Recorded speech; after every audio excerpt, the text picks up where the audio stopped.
أعوذ بالله السميع العلي العظيم من الشيطان اللعين الرجيم بسم الله الرحمن الرحيم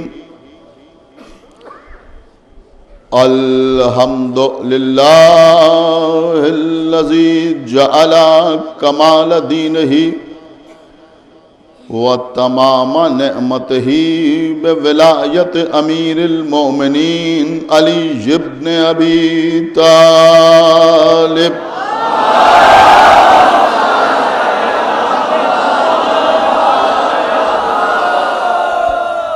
الصلاة والسلام على صاحب الدين والإسلام والحل والحرام والركن والمقام والصلاة والصيام والسجود والقيام والشريعة والأحكام والحجة والبرهان والمحبت والعرفان والحق والبیان والکتاب والقرآن سیدنا و نبینا و شفیعنا و مولانا و مولا الثقلین جد الحسن والحسین ابی القاسم محمد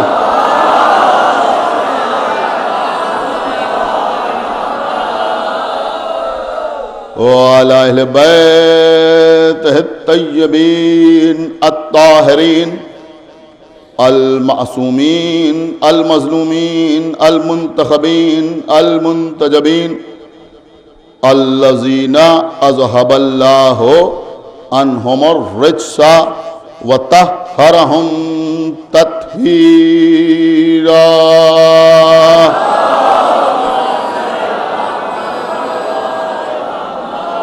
وَلَعْنَةُ اللَّهِ عَلَىٰ أَعْدَائِهِمْ وَقَتْلَتِهِمْ وَغَاصِبِي حُقُوقِهِمْ وَمُنْكِرِي فَضَائِلِهِمْ وَمَصَائِبِهِمْ وَشَجَاعَتِهِمْ وَسَخَاوَتِهِمْ وَطَهَارَتِهِمْ وَوِلَایَتِهِمْ وَعَظَمَتِهِمْ وَأَتَشِهِمْ أَجْمَعِينَ مِنْ الْآنِ إِلَىٰ يَوْمِ الدِّينِ اللهم عذبهم عذابا يستغيث منه اهل النار آمين رب العالمين اما بعد فقد قال الله سبحانه تبارك وتعالى في كتابه المجيد وفرقانه الحميد وقوله الحق بسم الله الرحمن الرحيم كل يوم هو في الشان فبأي آلاء ربكما تكذبان صلوات پڑھیں بر محمد وعلى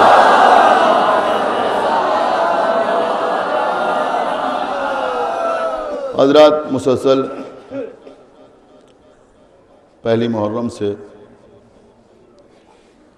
قول رحمان اور مولا علی کی شان اس موضوع کے تحت سلسلہ گفتگو جاری و ساری سورہ رحمان کی 29ویں آیت کا آخری ٹکڑا اور 30ویں آیت عنوان بیان کے طور پر تلاوت کی جا رہی ہے۔ ارشاد ہو رہا ہے کہ کل یوم ہوا فی الشان، یعنی ہر دن ہر روز اللہ اپنی مخلوق کے کسی نہ کسی کام میں مشغول ہے، یہ اس کی شان ہے،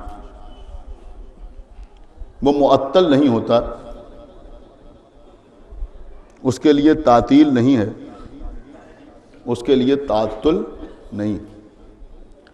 اور اس کے بعد ارشاد ہو رہا ہے کہ تم دونوں اپنے رب کی کن کن نعمتوں کا انکار کرو۔ عزیزوں، کل اور پرسوں کی مجالس میں نے آپ کے سامنے عرض کیا کہ کائنات میں جو کچھ ہے یا کائنات میں جو کچھ تھا یا کائنات میں جو کچھ ہو رہا ہے یا کائنات میں جو کچھ ہوگا وہ سب کچھ اللہ کی شان ہے، اور اللہ کی شان کے مظہر حضرت غالب کل غالب علی ابن ابی طالب علیہ السلام،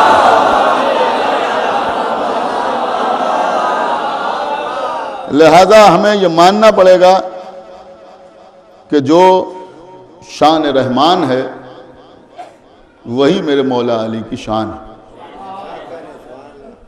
عزیزوں، کل کی مجلس پہ میں نے آپ کے سامنے عرض کیا تھا کہ علی وجہ اللہ کو کہتے ہیں، اور رسول اللہ نے یہ ارشاد فرمایا کہ النظر الی وجہ علی ابن ابی طالب عبادہ، علی کے چہرے پر نظر کرنا، نگاہ کرنا عبادت۔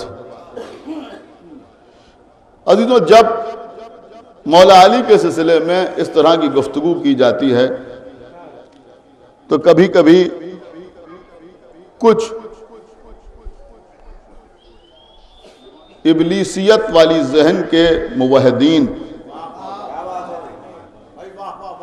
یہ اعتراض کرتے ہیں کہ غیر اللہ کے چہرے کی طرف دیکھنا اللہ کی عبادت کیسے؟ عزیزوں، آپ غور فرمائیں کہ یہ عجیب و غریب لفظ ہے غیر اللہ۔ ہمیشہ اختیارات اہل بیت کے خلاف اس لفظ کو دشمنان اہل بیت نے استعمال کیا، اور میں یہ بھی عرض کروں آپ کے سامنے کہ اس نظریے کی ابتدا ابلیس نے کی۔ آپ غور فرما رہے ہیں، انشاءاللہ آج بڑی اہم گفتگو ہوگی، اور آپ یہ بات سمجھیں کہ ان مجالس سے یہ ثابت ہوتا ہے کہ جو نوجوان، جو بچے مجلسوں میں آگے بیٹھتے ہیں وہ پڑھے لکھے ہوتے ہیں، اس لیے کہ فرش عزائے حسین پہ آنا ہی جہالت کی نفی ہے۔ سنیے عزیزوں، غیر اللہ نے آدم کا پیکر تیار کیا، فرشتوں ہی سے مٹی منگوائی، مٹی کو خمیر کیا گیا، آدم کا پیکر بنا۔ اللہ نے کہا کہ جب ہم اس میں اپنی روح ڈالیں تو تم سب کے سب سجدے میں گر پڑنا۔ اللہ نے حکم پہلے دیا، حکم دینے کے فوراً بعد اللہ نے آدم کے پیکر میں روح نہیں ڈالی، کچھ دیر انتظار کیا۔ کچھ آپ غور کر رہے ہیں، کچھ دیر انتظار کیا۔ اب الگ الگ قسم کے اللہ کے سامنے لوگ موجود تھے، کچھ فرشتے تھے جو اس انتظار میں تھے کہ اللہ روح داخل کرے اور ہم سجدہ کریں۔ آپ غور فرما رہے ہیں، اور ابلیس یہ سوچ رہا تھا کہ میں تو اللہ کو سجدہ کرتا ہوں، یہ تو غیر اللہ کو سجدے کی تیاری ہو رہی ہے۔ آپ نے کچھ غور فرمایا میں کیا عرض کر رہا ہوں؟ اور پھر ہوا وہی کہ ابلیس نے کہا کہ میں اس کو سجدہ نہ کروں گا، اس کو تو نے مٹی سے بنایا ہے اور مجھے آگ سے بنایا ہے۔ ابلیس اس بات کو سمجھ نہ سکا کہ غیر اللہ اور ہوتا ہے، خلیفت اللہ اور ہوتا ہے۔ کچھ غور کیا آپ نے؟ میں کیا عرض کر رہا ہوں کہ غیر اللہ، خدا کے لیے بیدار ہو کر سنیے کہ غیر اللہ اور ہوتا ہے اور خلیفت اللہ اور ہوتا ہے۔ اور اگر آپ سمجھ سکیں تو میں بڑی قیمتی بات آپ کے سامنے پیش کروں کہ یہی مزاج ابلیسیت تھا جو رسول اللہ کی آنکھ بند ہونے کے بعد ایک شخص کی زبان سے ان الفاظ میں ظاہر ہوا کہ جو محمد کی عبادت کرتا تھا وہ سمجھے کہ محمد مر گئے۔ کیا سننا ہے آپ؟ میں کیا عرض کر رہا ہوں؟ اور جو اللہ کی عبادت کرتا تھا وہ سمجھے کہ اللہ زندہ ہے اور ہمیشہ زندہ رہے گا۔ تو ایک بات سمجھ میں آئی کہ مزاج ابلیسیت، آپ غور فرما رہے ہیں، رسول اللہ کے پاس بیٹھنے والوں میں بھی موجود تھا۔ غور کیا آپ نے؟ رسول اللہ کے پاس بیٹھنے والوں میں بھی موجود تھا۔ میں بچوں کے لیے عرض کر رہا ہوں کہ جو آپ کو بہکانے کی کوشش کرتے ہیں اور یہ کہتے ہیں کہ صاحب غیر اللہ کے لیے نظر نہیں ہے اور غیر اللہ کے لیے نیاز نہیں ہے اور غیر اللہ سے مانگنا شرک ہے، غیر اللہ کو مدد کے لیے پکارنا غلط ہے۔ آپ غور فرما لیں، یہ ساری باتیں آپ سنتے رہتے ہیں، میں وضاحت اس وقت کرنا چاہتا ہوں, پوری توجہ آپ حضرات کی چاہتا ہوں. عزیزوں آپ غور کریں کہ اگر لفظی اعتبار سے دیکھا جائے تو اللہ کے علاوہ جو کچھ ہے وہ سب غیر اللہ ہے. غور کیا, اللہ کے علاوہ جو کچھ ہے وہ غیر اللہ ہے. لیکن ابھی میں آپ کے سامنے عرض کروں گا, لیکن اگر معنوی اعتبار سے دیکھا جائے, آپ غور فرما رہے ہیں, اگر معنوی اعتبار سے دیکھا جائے تو غیر اللہ وہ نہیں ہے جو اللہ کے علاوہ ہے, بلکہ غیر اللہ وہ ہے جسے اللہ کے مقابلے پر لایا جائے. آپ نے غور نہیں کیا میں کیا عرض کر گیا. خدا کے لیے بیدار ہو تو سنیے کہ جسے بھائی ایک صلوات پڑھے پر محمد وعلیہ غیر اللہ وہ ہے کہ جسے اللہ کے مقابلے پر لایا جائے. اب اگر کسی کو اللہ کے مقابلے پر لے آیا جائے تو اس کے لیے سجدہ کرنا حرام, اگر کسی کو اللہ کے مقابلے پر لایا جائے تو اس کی تعظیم حرام, اگر کسی کو اللہ کے مقابلے پر لایا جائے تو اس کی تکریم حرام, اگر کسی کو اللہ کے مقابلے پر لایا جائے تو اس کی طرف رخ کر کے سجدہ کرنا حرام. آپ غور فرما رہے ہیں, آپ غور فرمائیے عزیزوں کہ جو اللہ کے مقابلے پہ آئے وہ اور ہوتا ہے اور جو اللہ کی طرف سے آئے وہ اور ہوتا ہے. بھائی صلوات پڑھے محمد وعلیہ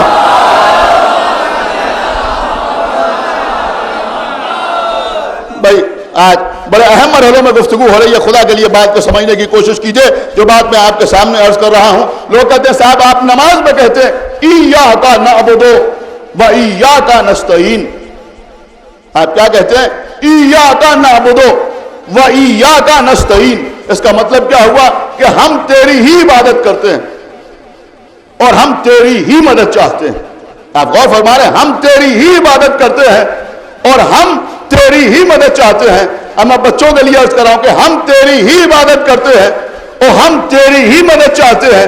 اب ہم تیری ہی عبادت کرتے ہیں, وہ چاہے نماز کی شکل میں ہو تب بھی تیری ہی عبادت ہے, چاہے روزے کی شکل میں ہو تب بھی تیری ہی عبادت ہے, حج کی شکل میں ہو تب بھی تیری ہی عبادت ہے. تو بھئی اسی اصول کو آگے رکھیے نا کہ ہم تیری ہی عبادت کرتے ہیں چاہے وہ کسی شکل میں ہو اور تیری ہی مدد چاہتے ہیں چاہے وہ کسی بھی صورت میں ہو.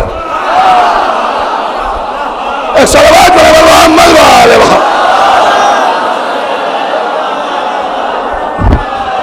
بھائی ایک بابا نے بڑا صلوات پڑھے محمد وعلیہ.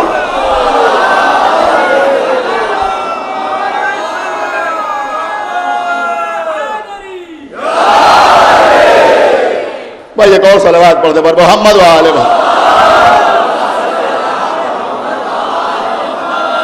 دیکھیں عزیزوں میں بہت اہم باتیں آپ کے سامنے عرض کر رہا ہوں, پوری توجہ کے ساتھ سماعت فرمائیے گا کہ ہم تیری ہی عبادت کرتے ہیں اور تیری ہی مدد چاہتے ہیں, تیری ہی مدد چاہتے ہیں. تو بھئی عجیب و غریب بات ہے, آپ غور فرما رہے ہیں کہ رازق اللہ ہے, غور فرما رہے ہیں رازق اللہ ہے, لیکن بچے کو یہ رزق ماں کے ذریعے سے مل رہا ہے. کیا سن رہے ہیں آپ؟ میں کیا عرض کر رہا ہوں, آپ غور نہیں فرما رہے, میں کیا عرض کر رہا ہوں. بچے کو یہ رزق ماں کے ذریعے سے مل رہا ہے, تو کیا اس بچے کا رازق اللہ نہیں ہے؟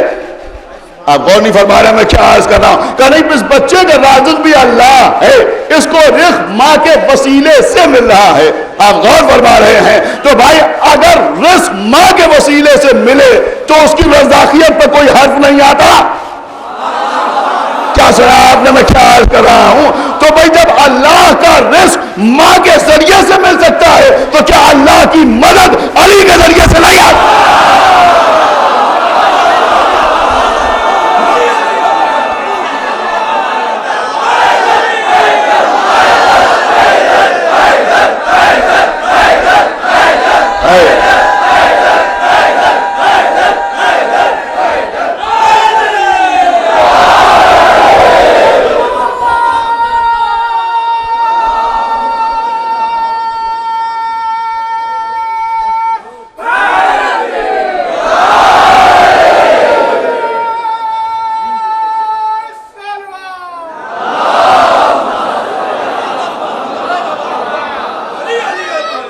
عزیزوں دیکھیے, میں موضوع کو بہت ہلکا کر کے آپ کے سامنے عرض کرنے کی کوشش کر رہا ہوں تاکہ انسان جتنا متحمل ہے اتنا اس کے سامنے عرض کیا جائے. آپ غور فرمانا، بات بہت دور تک جا رہی ہے لیکن میں بہت ہی آسان لفظوں میں آپ تک پہنچانا چاہتا ہوں، اور اگر آپ اسی طرح میرے ساتھ رہے تو انشاءاللہ آپ کو بلندیوں تک لے جانے کی کوشش کروں گا، 9 محرم تک۔ ایک صلوات پڑھیں محمد و آل محمد۔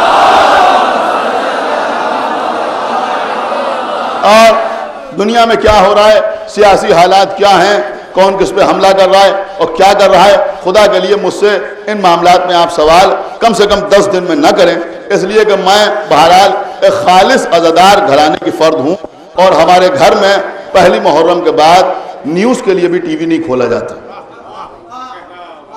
ایک صلوات پڑھیں محمد و آل محمد۔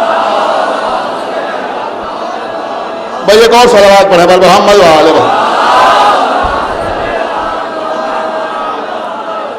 میری مجلس میں آئیے تو فضائل سننے کے لیے آئیے، مصائب سننے کے لیے آئیے، پوری توجہ آپ حضرات کی چاہتا ہوں، پوری توجہ میں آپ حضرات کی چاہتا ہوں، خدا کے لیے بیدار ہو کے سنیں۔ تو میں عرض یہ کر رہا تھا، آپ غور فرمانا، میں عرض یہ کر رہا تھا کہ جب ماں کے ذریعے سے رزق ہم تک آ سکتا ہے تو مولا علی کے ذریعے سے اللہ کی مدد ہم تک نہیں آ سکتی۔ اب لوگ کہتے ہیں صاحب علی غیر اللہ ہے، اور غیر اللہ سے مدد مانگنا ہماری سمجھ میں نہیں آتا۔ آپ غور کر رہے ہیں عزیزوں، ہم نے دیکھا کہ جو علی سے مدد نہیں مانگتا اس کو در در پر مدد مانگنے کے لیے جانا پڑتا۔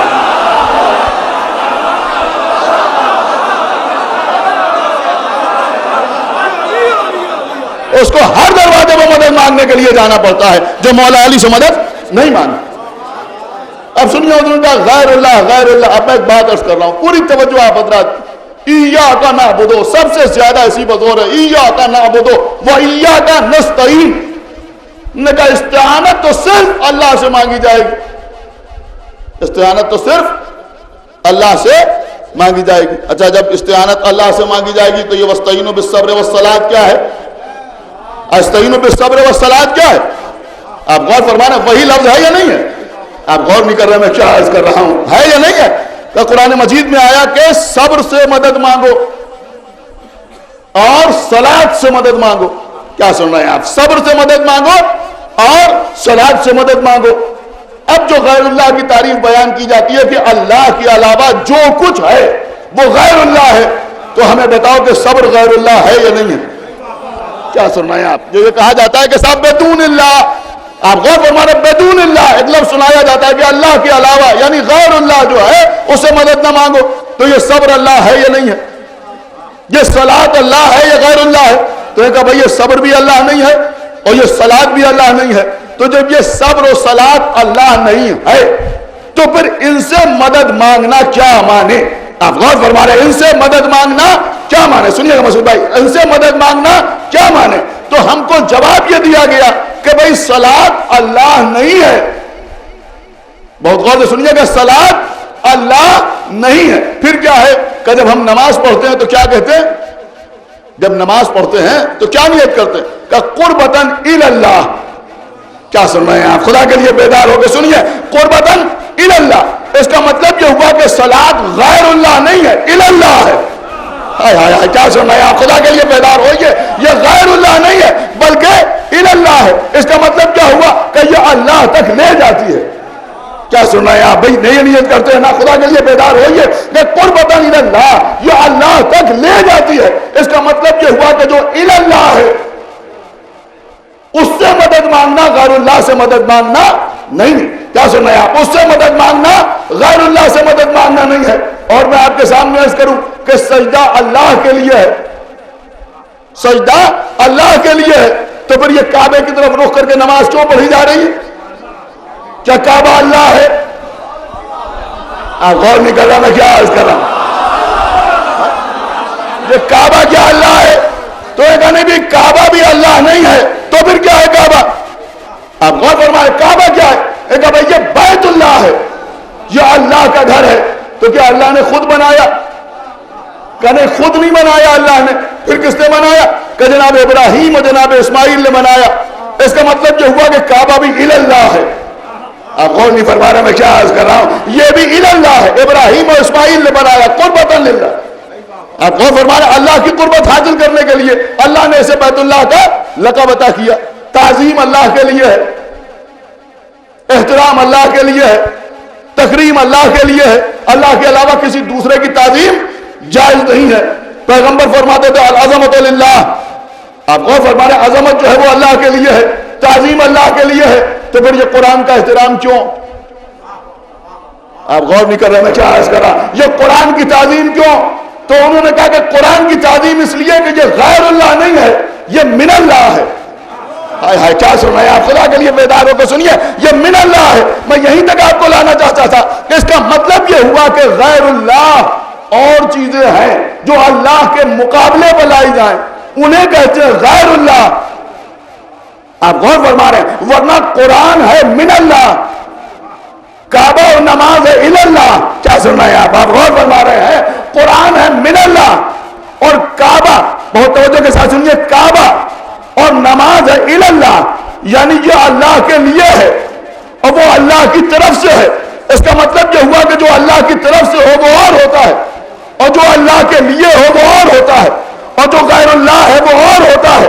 اب سنیے عزیزو, کعبہ ہے الی اللہ, قرآن ہے من اللہ, لیکن ہمارا مولا علی غدیر خم کی قسم من اللہ ہے, مسجد کوفہ کی قسم من اللہ.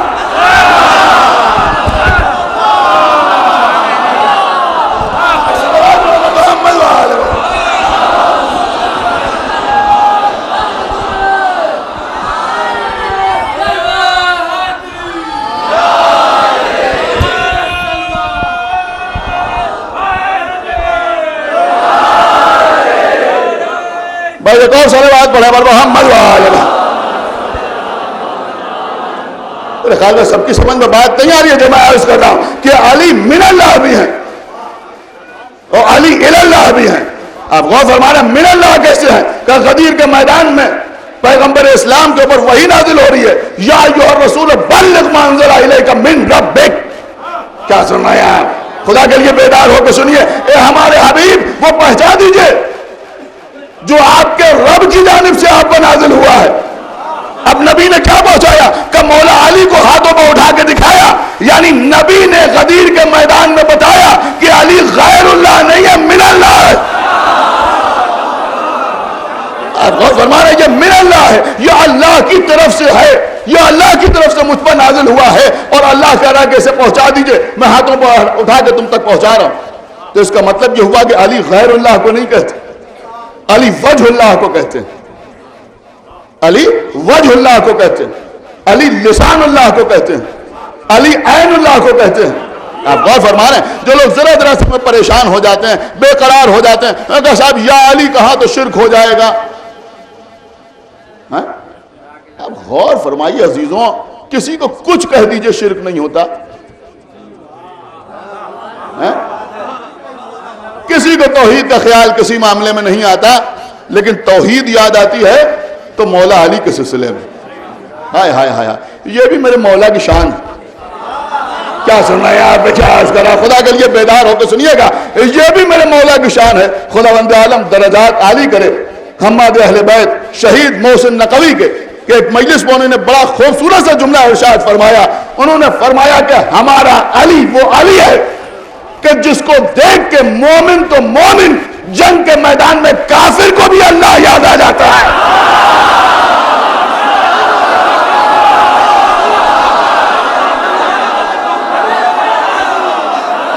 ایک صلوات برابر محمد وآلہ محمد.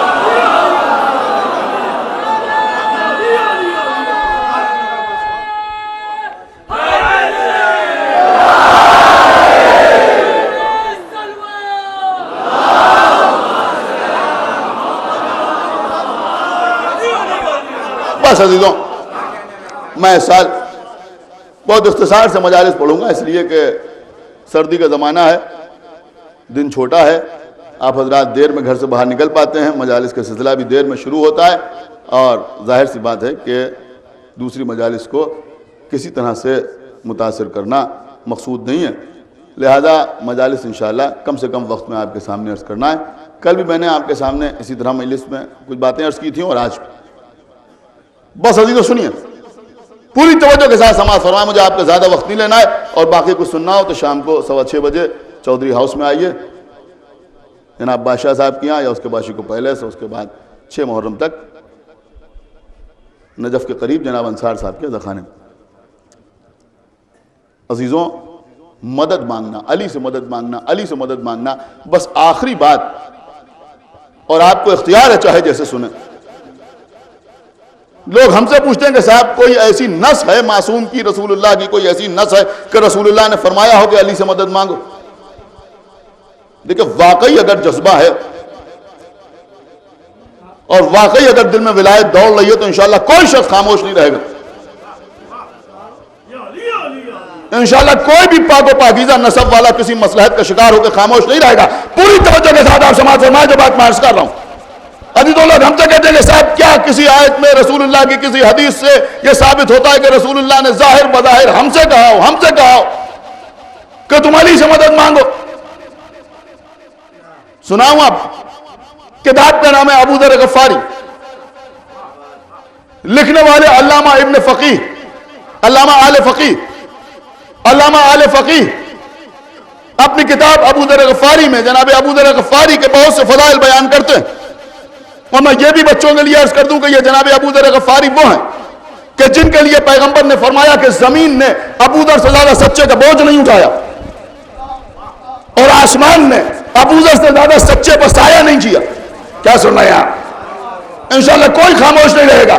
زمین نے ابوذر سے زیادہ سچے کا بوجھ نہیں اٹھایا اور آسمان نے ابوذر سے زیادہ سچے پر سایہ نہیں کیا. اس کا مطلب یہ ہوا کہ نبی کی نگاہ میں ابوذر سے زیادہ سچا کوئی نہیں. سن رہے ہیں آپ؟ ابوذر سے زیادہ سچا کوئی نہیں. اسی کتاب میں علامہ آل فقیہ تحریر کرتے ہیں کہ خانہ کعبہ حاجیوں سے بھرا ہوا تھا. جناب ابوذر غفاری خانہ کعبہ کے قریب آئے، کعبے کی دیوار سے ٹیک لگا کے کھڑے ہوئے. خانہ کعبہ کا پردہ، سنیں سارے مجمع، خانہ کعبہ کا پردہ اپنے ہاتھوں میں پکڑا اور اس کے بعد لوگوں کو مخاطب کیا.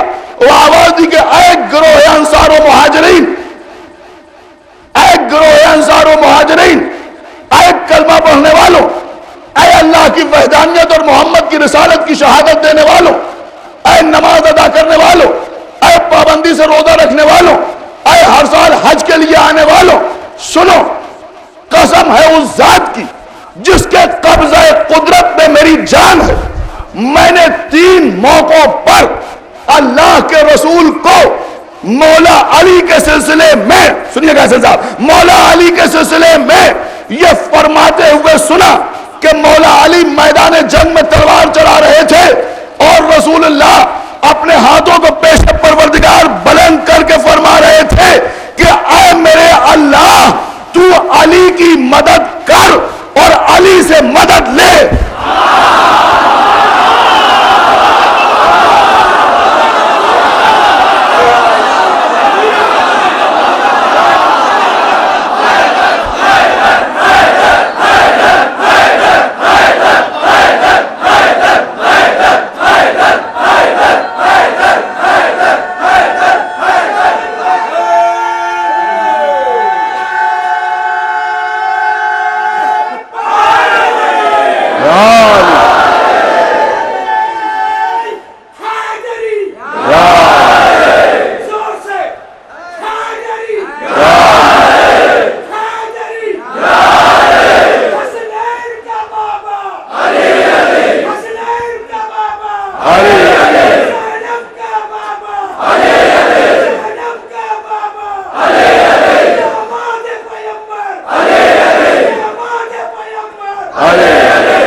نہیں ابھی بات مکمل نہیں ہوئی. جناب ابوذر غفاری فرماتے ہیں کہ میں نے رسول اللہ کو یہ دعا کرتے ہوئے سنا کہ اے میرے پروردگار تو علی کی مدد کر اور علی سے مدد لے.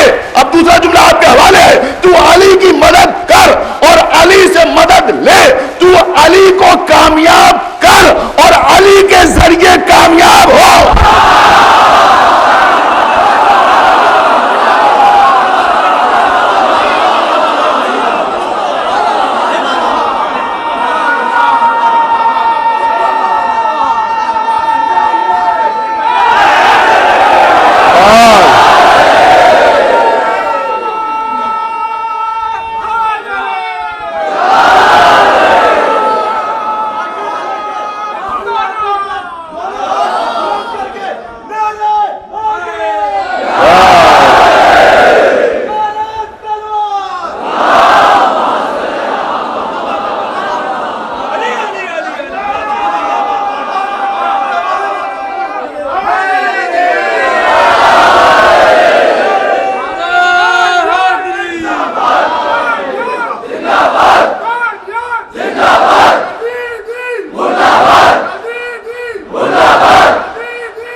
سنا آپ نے؟ رسول اللہ کہہ رہے پروردگار تو علی کی مدد کر اور علی سے مدد لے، علی کو کامیاب کر اور علی کے ذریعے کامیاب ہو، اس لیے کہ یہ علی تیرا بندہ ہے، میرا بھائی ہے۔ آپ نے غور فرمایا تیرا بندہ ہے، میرا بھائی ہے، اس کا مطلب یہ ہوا کہ بغیر علی کے، آپ غور فرما رہے بغیر علی کے نہ اللہ کا رسول کامیاب ہوتا ہے۔ کیا سمجھا آپ؟ میں کیا عرض کر رہا ہوں؟ بغیر علی کے اللہ کا رسول بھی کامیاب نہیں ہوتا، اور رسول کہہ رہے پروردگار تو بھی کامیاب ہو، تو علی کے ذریعے کامیاب ہو، علی کے ذریعے کامیاب ہو۔ اب دنیا سمجھ لے کہ چاہے عیسائیوں سے مقابلہ ہو، چاہے یہودیوں سے مقابلہ ہو، کامیابی محمد الرسول اللہ سے نہیں ملے گی، علی ولی اللہ۔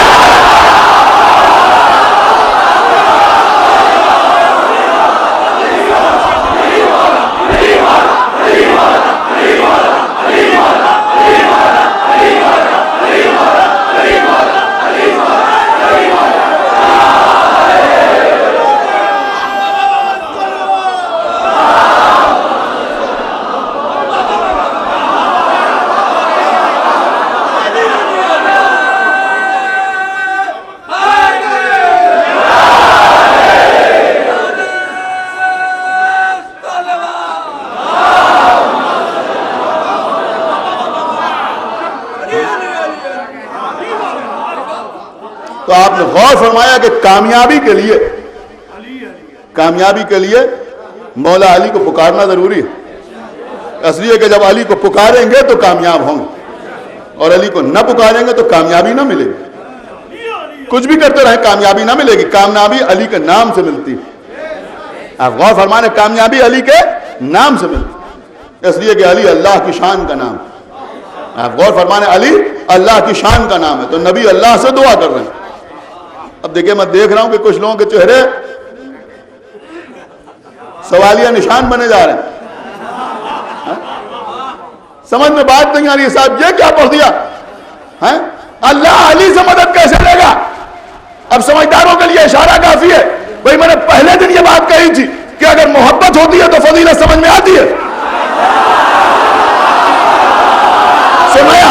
اور اگر محبت نہیں ہوتی تو فضیلت سمجھ میں نہیں آتی۔ بڑا قیمتی جملہ آپ کے سامنے عرض کر رہا ہوں کہ اللہ کا قرض لینا سمجھ میں آتا ہے، اللہ کا مدد لینا سمجھ میں نہیں آتا۔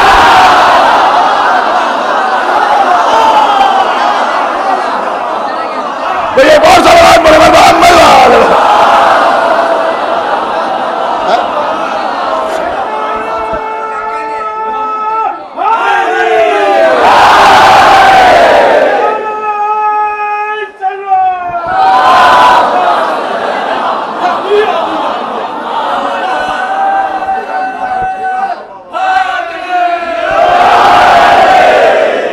بس عزیزوں،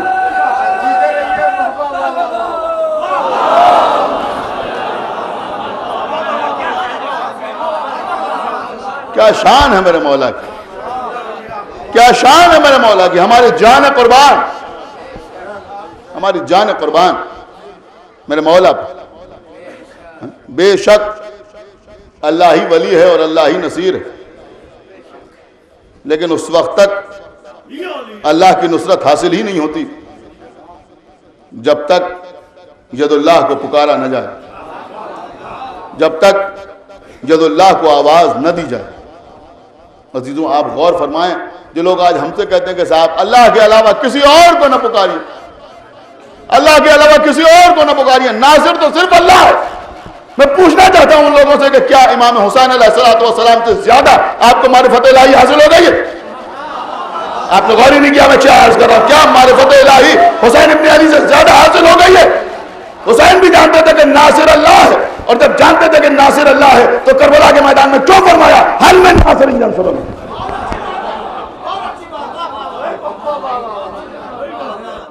یہ کیا ہے؟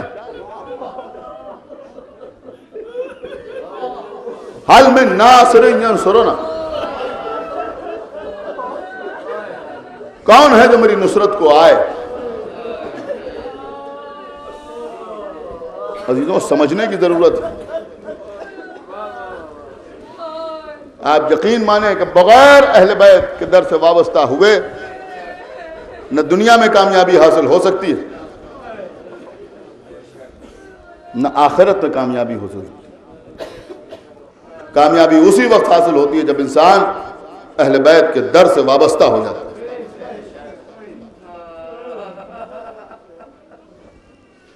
عزیزوں، جہاں مقدر میں کامیابی ہوتی ہے وہاں انسان کھنچ کے اہل بیت کے قدموں میں آ جاتا ہے۔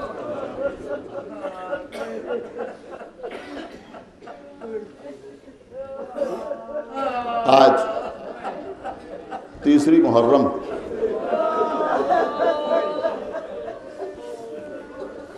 پہلی محرم سے آقا حسین ہمارے گھروں میں مہمان ہیں۔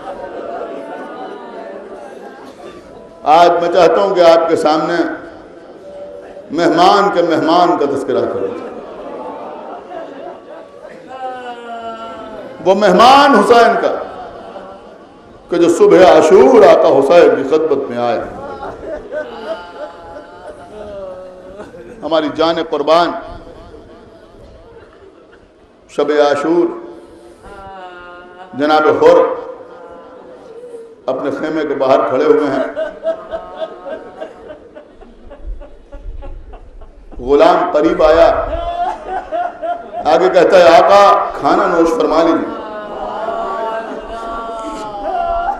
میں نے دسترخوان پر کھانا چن دیا ہے۔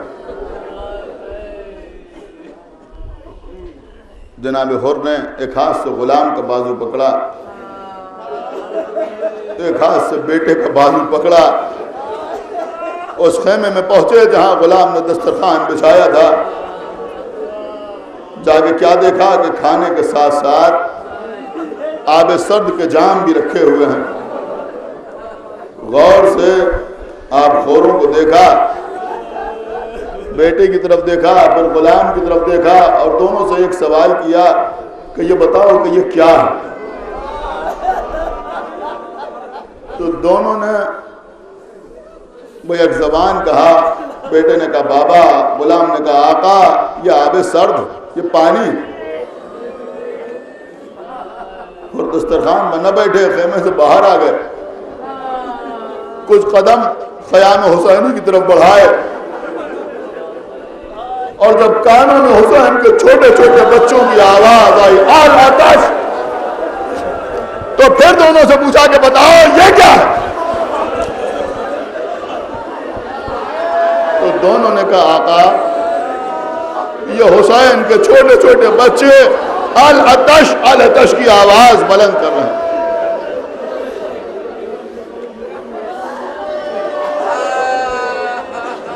ایک مرتبہ حر کہتے ہیں تم ہی بتاؤ کہ کیا یہ مناسب ہے کہ ہم پانی پئیں اور ساتھ یہ کوثر کے خاندان کے بچے آل آتش کی آواز بلند کریں؟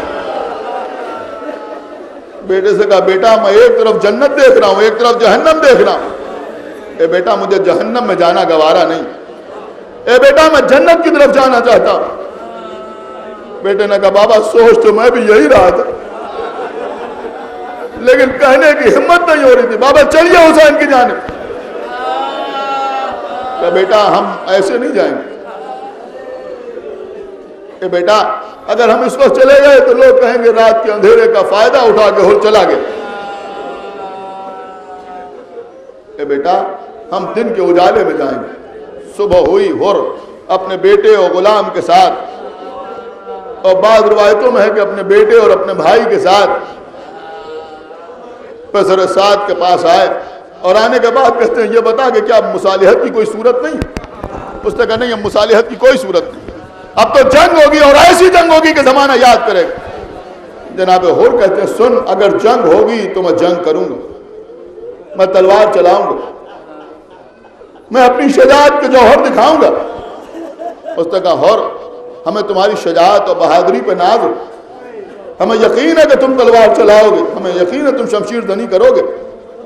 حر کہتے ہیں مگر یہ بھی تو سن لے کہ میں تلوار چلاؤں گا مگر تیری جانب سے نہیں، حسین ابن علی کی جانب سے، میں حسین کی طرف جا رہا ہوں۔ یہ کہہ کہ حر پلٹے، امام حسین علیہ السلام کے خیموں کا رخ کیا. عمر سعد نے کسی کو بھیجا, اس نے آنے کے بعد کہا اور کہاں جاتا ہے؟ ادھر منصب ملے گا, جاگیر ملے گی, دولت ملے گی. اور نے کہا میں جانتا ہوں سب کچھ ملے گا, لیکن اس کے ساتھ ساتھ قیامت تک کی لعنت ملے گی جو مجھے گوارا نہیں. میں جانب حسین جا رہا ہوں. بس یہ سنیے, میں مصائب میں کوئی کمی نہیں کروں گا. آج حسین کے مہمان کا ماتم. رو لیجیے عزیزوں, کہیں ایسا نہ ہو کہ آقا حسین کو یہ شکایت ہو جائے کہ تم نے ہمارے مہمان کا ماتم نہیں کیا. یہ چھوٹا سا قافلہ آگے بڑھ رہا ہے. ایک مرتبہ چلتے چلتے اور نے گھوڑے کو روکا. بیٹے نے آگے بڑھ کے کہا بابا کیا جانے میں ہم جاتے ہوئے قدم رکتے ہیں؟ کہا بیٹا میرے قدم نہیں رک رہے. کہا بابا پھر کیا بات؟ کہا بیٹا میں حسین کا مجرم ہوں. اے بیٹا مجھے اس طرح لے چلو جیسے کوئی مجرم جاتا ہے. کہا بابا کیا کروں بابا؟ کہا بیٹا اس رومال سے میرے ہاتھ باندھ دو. پھر کے بیٹے نے پھر کے ہاتھ رومال سے باندھے. اب بھی قدم آگے نہیں بڑھاتے. کہا بیٹا اب کیا بات ہے؟ کہا بابا اب کیا بات ہے؟ کہا بیٹا حسین کے چھوٹے چھوٹے بچے آتش کی آواز بلند کر رہے ہیں. اے بیٹا میں بچوں کو منہ دکھانے کے لائق نہیں ہوں. اے بیٹا یہ نقاب میرے چہرے پہ ڈال دو. اور کہ بیٹے نے نقاب اور کے چہرے پہ ڈالی. کہا بیٹا اب تم اپنی آواز کے سہارے راستہ بتاتا جانا, میں آگے بڑھتا جاؤں گا. اس سے پہلے کہ اور گھوڑے کو آگے بڑھاتے بیٹے نے کہا اللہ اکبر. کہا بیٹا کیا ہوا جو اللہ اکبر کی آواز بلند کی؟ کہا بابا غضب ہو گیا. کہا ہوا کیا؟ کہا عباس و علی اکبر ہمارے استقبال کو آ رہے ہیں. کوئی جواب دیتے ہو کہ بیٹے نے اور بلند آواز سے کہا اللہ اکبر. کہا بیٹا اب کیا ہوا؟ کہا بابا اب تو قیامت ہو گئی. آقا حسین خود ہمارے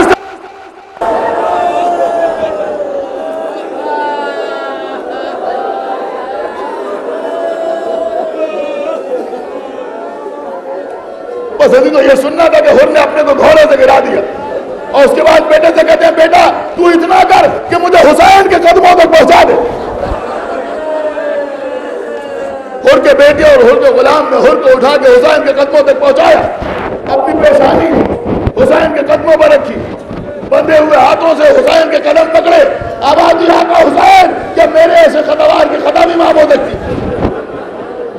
اٹھایا میرے مولا نے, سینے سے لگایا. سب سے پہلے ہاتھوں کو کھولا اور اس کے بعد کہا اور مجھے اچھا نہیں لگتا کہ میرے سامنے کسی کے ہاتھ بندھے رہے. ارے کیا سنا آپ نے؟ اے میرے مولا حسین ان کے ہاتھ رومال سے بندھے ہوئے سے برداشت ہوا. ارے کربلا سے کوفے سے شام حسین و بومبے کے سور ہاتھ پسے گردن سے بندھے.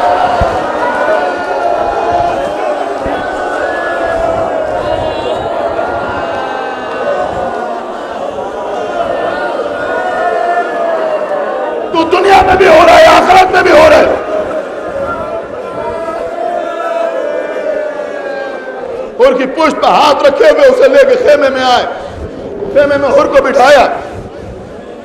عزیزوں آپ سنیں گے, قیامت کی بات عرض کر رہا ہوں, جب یاد کیجئے گا تب روئیے گا. آج میں مسائل میں کوئی کمی نہیں کروں گا انشاءاللہ. آج تاریخی مجلس ہوگی. آپ روتے ہوئے اداکارے سے باہر جائیں گے. عزیزوں چونکہ ہر کو اس بات کا خیال تھا کہ حسین کے بچے پیاسے ہیں اور یہ میری وجہ سے پیاسے ہیں. اگر میں حسین کو گھیر کے یہاں نہ لاتا تو یہ بچے آتش کی آواز نہ بلند کرتے. لہذا اس خیال کے تحت یہ کہا تھا کہ یہ نقاب میرے چہرے پہ ڈال دو. تو رحیم و کریم آقا کو بھی اتنا خیال تھا کہ ایک مرتبہ ہر سے کہا کہ ہر تم کچھ دیر ٹھہرو میں ابھی آتا ہوں. ہر کو خیمے میں بٹھا کے آقا حسین اٹھے. اس بڑے خیمے میں آئے کہ جہاں چھوٹے چھوٹے بچے بی بی سکینہ کی قیادت میں ہاتھوں میں خالی کودے لیے ہوئے التش کی آواز بلند کر رہے تھے. ایک مرتبہ حسین بچوں کے بیچ میں آئے. بچوں سے کہتے ہیں بچوں میں جانتا ہوں تم 3 دن کے پیاسے ہو. اے بچوں میں جانتا ہوں کہ 7ویں محرم سے تمہیں ایک قطرہ پانی کا نہیں ملا. اے بچوں میں تم سے ایک گزارش کرنے آیا ہوں. بچوں نے ہاتھ جوڑے. آقا فرمائیے کہ دیکھو جب تک ہمارا مہمان اور ہمارے خیمے میں رہے کوئی بچہ اب الاتش کی آواز نہ لگے، اس لیے کہ ہمارے مہمان کو شرمندگی کا احساس نہ ہو. بچے خاموش ہوئے. کہا بچوں آؤ آؤ بچوں آؤ، آگے میرے مہمان کو سلام کرو. اب چھوٹے چھوٹے بچے حر کے سامنے سے گزرنے لگے. اب عزیزو حر نے دیکھا کہ آنکھوں میں حلقے پڑے ہوئے ہیں، چہرے پیاس کی شدت کی وجہ سے درد ہو رہے ہیں، بچوں کے بدن لاغر نظر آ رہے ہیں. اب جو بچے سامنے سے گزرنے لگے ایک مرتبہ گھبرا کے اور کھڑے ہو گئے. اے آقا حسین اب نہیں برداشت ہوتا، اے آقا مجھے میدان میں جانے کی اجازت دیجیے. ارے تو میرا مہمان ہے، تو میرا مہمان ہے، میں تجھے میدان میں جانے کی اجازت کیسے دے دوں؟ کہا آقا مہمان نوازی یہی ہے کہ مجھے میدان میں جانے کی اجازت دیجیے. عزیزوں حر کو اجازت ملی. سنیے عزیزوں میں مساج میں آج کوئی کمی نہیں کروں گا، روتے رہیے. حر کو اجازت ملی. جب اجازت ملی تو پہلے غلام کو بھیجا، غلام گیا بہتوں کو واصل جہنم کیا اور اس کے بعد جام شہادت نوش کیا. اب حر نے اپنے بیٹے کی طرف دیکھا. حر کے بیٹے کا نام علی ابن حر. بیٹے کی طرف دیکھا. بیٹا تو میدان میں جا. آپ کو معلوم ہے آقا حسین جس نشست پر بیٹھے ہوئے تھے اس سے کھڑے ہو گئے. کہا حر کیا کرتا ہے؟ اس عمر میں جوان لال کا نام اٹھائے گا. جناب حر کہتے ہیں آقا حسین مجھے سب معلوم ہے کہ آج کربلا میں کیا ہونے والا ہے.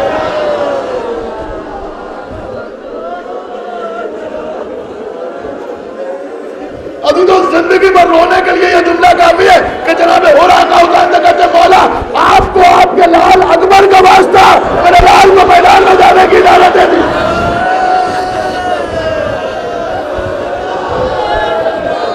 ابھی تو حر کے بیٹے کو اجازت ملی. حر کا بیٹا میدان میں آیا، تلوار چلانا شروع کی. 70 ملعونوں کو قتل کیا اور ملعونوں کو قتل کرنے کے بعد ایک مرتبہ خیمے کا رخ کیا. صاحب مالی سپلان لکھتے ہیں کہ حر امام حسین کے قریب بیٹھے ہوئے تھے. بیٹے کو دور سے آتے ہوئے دیکھا. سنیے حدیث ایک ایک لفظ ذمہ داری سے پڑھ رہا ہوں. بیٹے کو دور سے آتے ہوئے دیکھا. ظاہر سی بات ہے باپ سے زیادہ بیٹے کا چہرہ دیکھ کے کون سمجھ سکتا تھا کہ یہ کیا فرمائش کرنے کے لیے آ رہا ہے. حر حسین کے قریب بیٹھے ہوئے تھے. بیٹے کو دور سے آتے ہوئے دیکھا.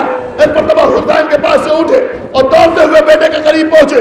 بیٹے کو حسین کے قریب آنے سے پہلے ہی روکا. کہا جلدی بتا کیوں آ رہا ہے، جلدی بتا کیوں آ رہا ہے. بیٹا کہتے بابا بابا بابا میں میدان میں تلوار چلا کے آ رہا ہوں. اے بابا پیاس محسوس ہو رہی ہے. اے بابا اگر تھوڑا سا پانی مل جاتا تو ان دشمنوں کو دکھا دیتا کہ حر کا بیٹا کیسے جنگ کرتا ہے. ایک مرتبہ فرماتے ہیں بیٹا اب زبان پہ یہ لفظ نہ لانا، تو صبح اشہر حسین کے خیمے میں آیا ہے. حسین کا اکبر 7 محرم سے زیادہ ہے.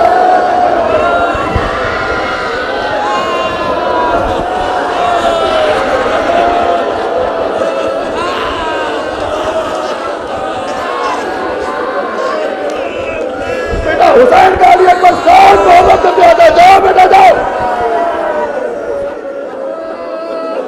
جاؤ بیٹا جاؤ تاکہ حسین کے اوپر اپنی جان قربان کر دو. عزیزوں حر کا بیٹا پھر میدان میں آیا، تلوار چلائی، بہت سو کو واصل جہنم کیا. پھر وہ وقت بھی آیا کہ آواز دی بابا آپ پر میرا آخری سلام ہے. اے بابا میری مدد کے لیے آئیے. اور گھوڑے میں سوار ہو کے آگے بڑھے، لشکر کے سامنے پہنچے. عزیزوں گرد اڑ رہی تھی. شامیوں اور کوفیوں نے حر کے بیٹے کو گھیر لیا تھا. حر پوچھ رہا تھا یہ بتاؤ میرا بچہ کہاں ہے، میرا لال کہاں ہے. کوئی جواب نہیں دیتا تھا. لوگ کہے لگا رہے تھے، ہنس رہے تھے، مذاق اڑا رہے تھے. کہ ایک مرتبہ حر کے کانوں میں ایک مانوس سی آواز آئی، حر ادارہ ادارہ ادارہ ادارہ. اس آواز کے سہارے آگے بڑھے. جا کے کیا دیکھا کہ حسین ابن علی حر کے بیٹے کی لاش میں بیٹھے ہوئے ہیں. سر حسین کے زانو پہ آئے. ایک مرتبہ ہاتھ جوڑے آقا آپ نے غضب کیا، کہیں کوئی آقا غلام زادے کی میت اٹھانے آتا ہے. حر قیامت تو تو نے کی، کہیں کوئی بوڑھا باپ جوان لال کی میت اٹھاتا ہے.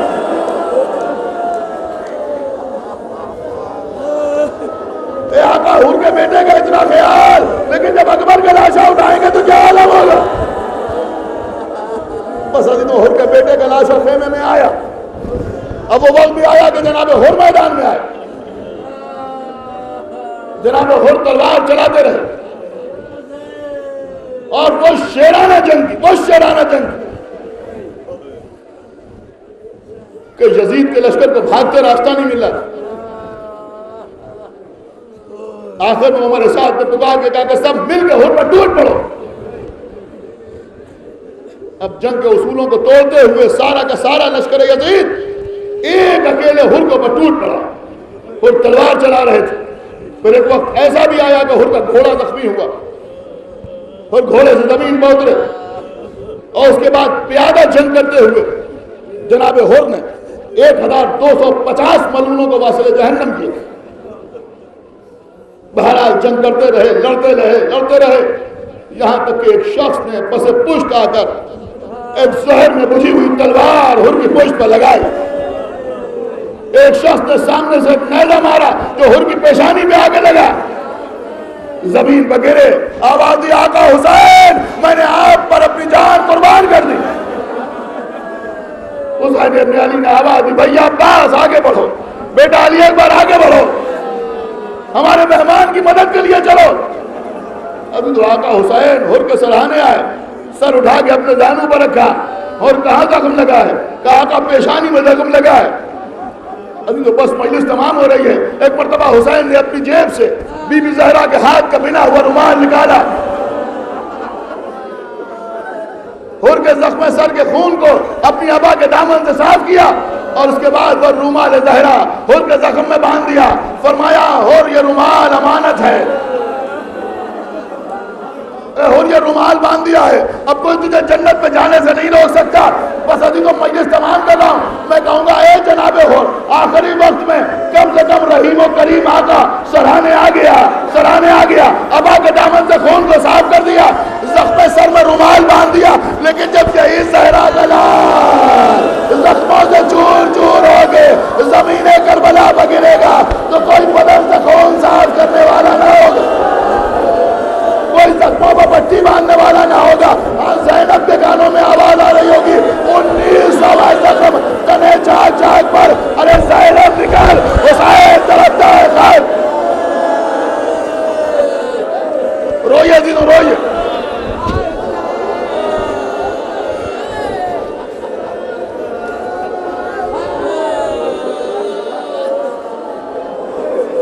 ایک لمحے کا حوصلہ رکھیے، میں کچھ عرض کرنا چاہ رہا ہوں. جب یاد کیجئے گا تب روئیے. ایک جملہ جنہوں سنیے پوری توجہ کے ساتھ. میر انیس نے ذکر کیا 1900 زخم،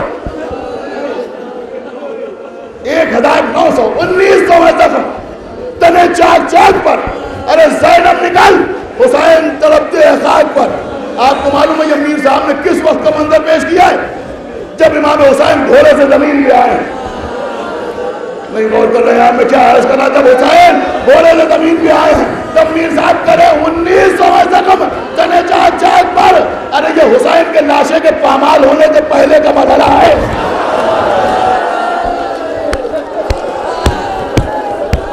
غور کر رہے ہیں آپ یا نہیں غور کر رہے ہیں؟ یہ لاش کی پامالی سے پہلے کا مرحلہ ہے کہ 1900 زخم تنے چاک چاک پر. اور لاشیں کے پامال ہو جانے کے بعد آپ کو معلوم ہے کیا؟ بس 2 جملے سنیے میں مجلس کو تمام کر دوں. ابھی تو وہ 2 جملے آپ کے سامنے پیش کرنا میرا کام ہے. اب مادر حسین کی خدمت میں پرسہ کیسے پیش کرنا ہے اس کا آپ کو اختیار ہے. پوری توجہ کے ساتھ سنیے گا دل.